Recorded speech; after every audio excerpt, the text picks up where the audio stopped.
2016. What a year.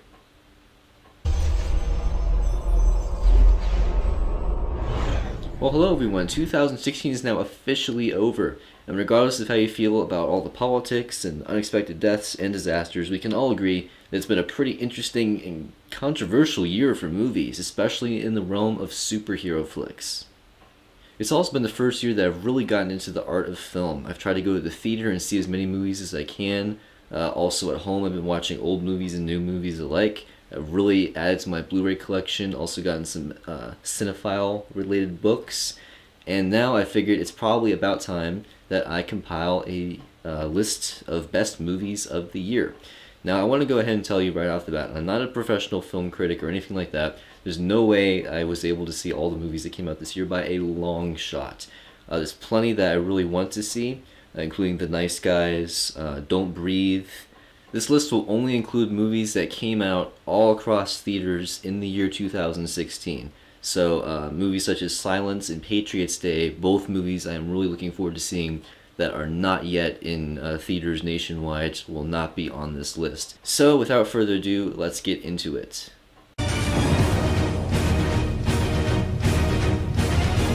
This is definitely the movie I feel least passionate about having on this list. But I liked it. I could have replaced it with several other movies, but I thought about it and I decided to go with it, and here are my reasons why. Doctor Strange is a movie unlike any other movie in the Marvel Cinematic Universe so far. It takes so many different paths and introduces all kinds of different characters that we just had not seen in this universe before. It was also complemented by a reliably great performance from Benedict Cumberbatch, and also some very impressive visual effects. At the time I saw it, I thought they were the best visual effects of the year, but as I will get into later, that was overshadowed by another film. Quick side note, this is the best Michael Giacchino score I have ever heard, especially the end credits song called The Master of the Mystic. I highly recommend checking it out, and in my opinion, it is a much better score than the score for Rogue One, a Star Wars story. But overall, I thought it was an entertaining movie. I would give it an A-, and so far, out of the movies I have seen, it is my 10th favorite movie of the year. But this is not a perfect movie by any means. In fact, if it were in any other genre, I would probably say that it's not that great a movie. But because it is a Western, and because it is attempting to bring back a lost genre of film, I appreciate it for that aspect, because this is just a fun popcorn movie. I went to the cinema expecting, okay, this is probably going to be pretty good, but not spectacular. And that's pretty much what I got. We've all seen it. There's a band of heroes, there's a bad guy. The band of heroes run into town and save the town from the bad guy. We've seen it 100 times before, but it's kind of been a while, at least in this way of telling a story, the Western. And honestly, with such a disappointing summer of blockbusters, this one did come out in September, so it was a little late, but for the quasi-blockbuster season, it was probably one of the best blockbuster movies of the year. I thoroughly enjoyed The Magnificent Seven. It really made me want to go back and watch some old westerns, and for that reason alone, I would give it an A-.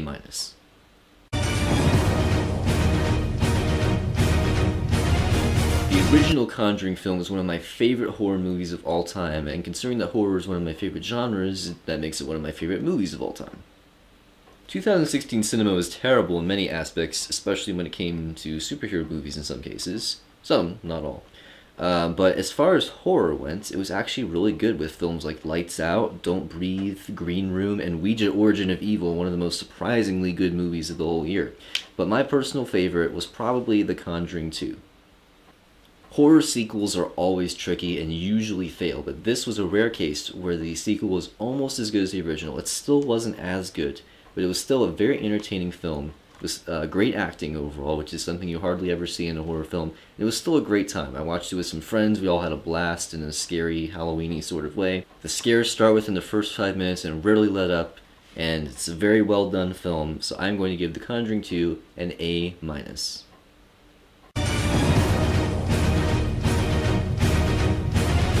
The somewhat sequel to the war film Lone Survivor and somewhat prequel to the Boston bombing film Patriots Day, Deepwater Horizon is right in the middle, has the same actor and same director, and is part of a trilogy of films with those two people helming them that tell stories of events that have happened in recent years.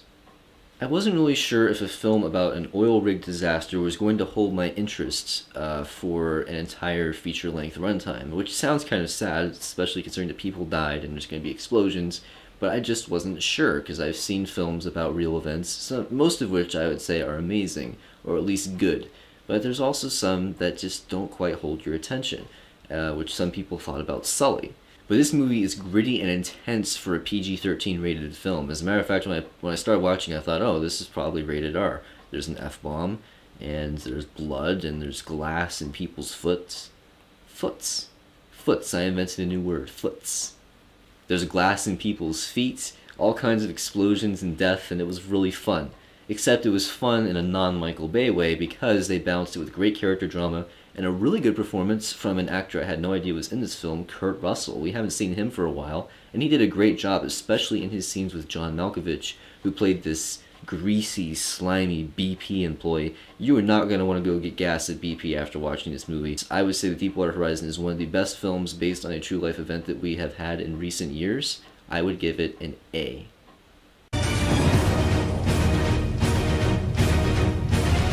I kind of went reluctantly to see this movie because I knew going in that the summer blockbuster season didn't look that great. I predicted it, guys, and it turned out Captain America Civil War was one of the better blockbusters. Sitting in the theater, I thought this is actually a really good superhero movie, unlike most superhero movies where it's like, let's fight the bad guy, or let's fight each other.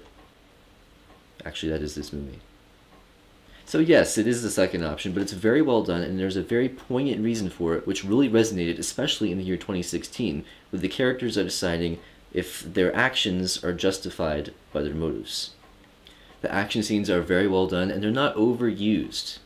That makes Captain America Civil War the first Marvel movie I own on Blu-ray, probably not the last, and it was on sale on Black Friday for $8, which I thought, oh my god, I gotta get it. But nonetheless, it's probably one of my favorite superhero movies, and I would give it once again a hearty A-.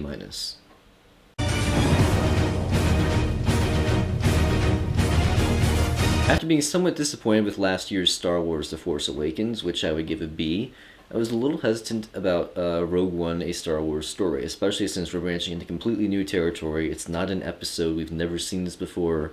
Oh my god, what's happening?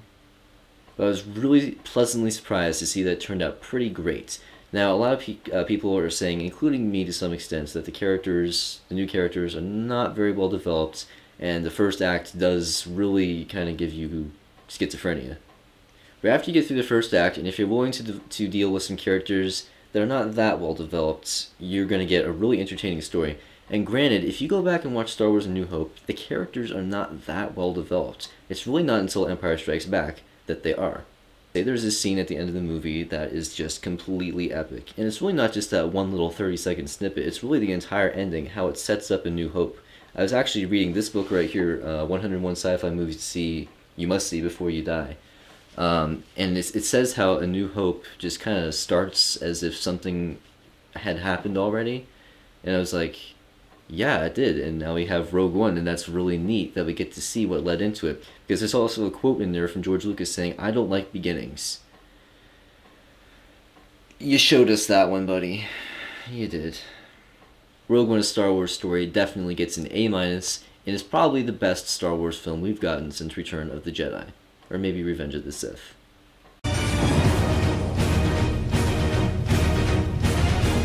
After an almost 10-year hiatus, J.J. Abrams returns to give us one of the year's best hidden treasures, 10 Cloverfield Lane. Cloverfield is not a bad movie, it's a B movie. I would give it a B or a B-. It's entertaining. It's probably one of the better Godzilla, but not Godzilla movies we've gotten. It's certainly better than the 1999 version with Ferris Bueller. Anyway, that was a reasonably entertaining movie that really didn't need a sequel, but oh my god, am I glad we did. We got a quasi-sequel, 10 Cloverfield Lane, which has really nothing to do with the original movie, except for the fact that it is in the same universe, and there are a few references to the original movie. I love that aspect of it. It's not really a sequel, it's really its own story, and if you show it to someone and they've never seen Cloverfield, they're gonna get it 99%. But if you have seen Cloverfield, you're gonna pick up on a couple things if you're paying really, really close attention, and that's really neat. It's also a lot like an Alfred Hitchcock movie, except once again, because of the modern rating system and special effects and lighting even, and a great performance from John Goodman, who I think should be nominated for Best Supporting Actor, It's a lot more intense. It's one of my favorite films of the year, and I would give it an A.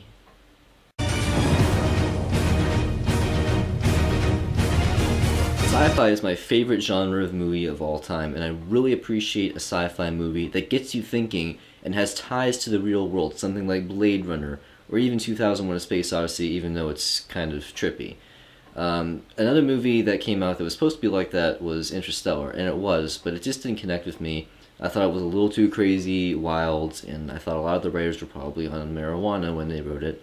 Kind of like 2001, but 2001 is more well done. Anyway, Arrival arrived, and I really, really liked it. It has a great performance from Amy Adams, who I think is probably going to win Best Actress this year. She's kind of competing with Emma Stone. It's kind of like the Battle of the Redheads, but you know. And it's probably going to turn out that neither one of them wins. I loved it. It's one of my favorite movies of the year. It is a little slow, and there are a couple of performances, namely from Jeremy Renner, that don't really feel like they were necessary. It's kind of like, let's grab the guy from the Avengers, even though he's kind of lame in that, and throw him in this movie, and everybody will like that. Well, they already had Lois Lane, even though the DCEU kind of sucks. Really interesting alien design, which I won't spoil, and a great ending that really gets you thinking. Anyway, Arrival gets an A. I highly encourage you to get it on Blu-ray or DVD, or at least rent it when it does come out. It'll probably be after awards season, unfortunately. But it's a great movie. I think you guys will love it if you're fans of sci-fi like me. Obviously I am. And Arrival is definitely one of the best films of the year.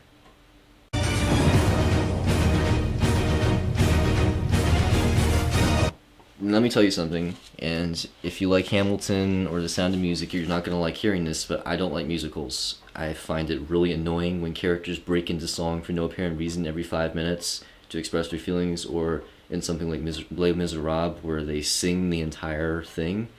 That's not for me. I know a lot of people love it, my grandfather included, but it's just not my thing. But I heard a lot of wonderful things about La La Land. I heard a lot of people who didn't like musicals say they love this film, so I thought I'd check it out. I have some friends who like musicals, so I thought I'd take them with me, and we all really liked it. The songs are great. I've been humming them. I've even been listening to the soundtrack a lot, even though I don't like musicals. And it's because it has a great instrumental score, which covers, I'd say, at least 75% of the movie. And then every once in a while we have a song pop up that is sung. And they're really good when they come, because they're not trying to put a song every 5 minutes. So Ryan Gosling gives this little monologue about why jazz is such a great thing, because Emma Stone's character doesn't really get it. She doesn't really like it. She thinks it's something you put on in an elevator or in the background of a party. And he explains to someone who likes music like me a lot, I love music, it was actually a really great speech. He says how jazz is not only great because it sounds fun, but also because the people who are performing it are making stuff up as they go along. And especially when you have a band of 4, 5, 6 people, that can get really complicated. But because it's jazz, because it's all about improvisation, which is a really big theme in the movie, not only in music but in life, it really comes across as something important to not only Ryan Gosling's character, but also eventually to Emma Stone's character, other characters in the movie, and eventually to us.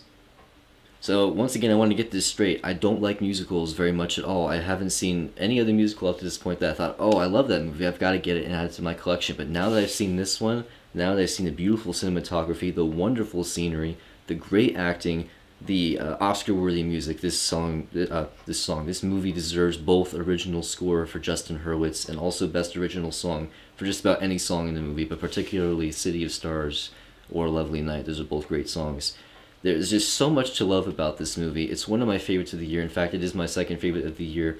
And if it wasn't for the last movie, it would have been my favorite. La La Land is one of 2 films I saw this year that I'm going to give an A+, and that is really saying something coming from someone who does not like musicals. If you do not like musicals, go see this movie. If you do like musicals, boy, are you in for a treat.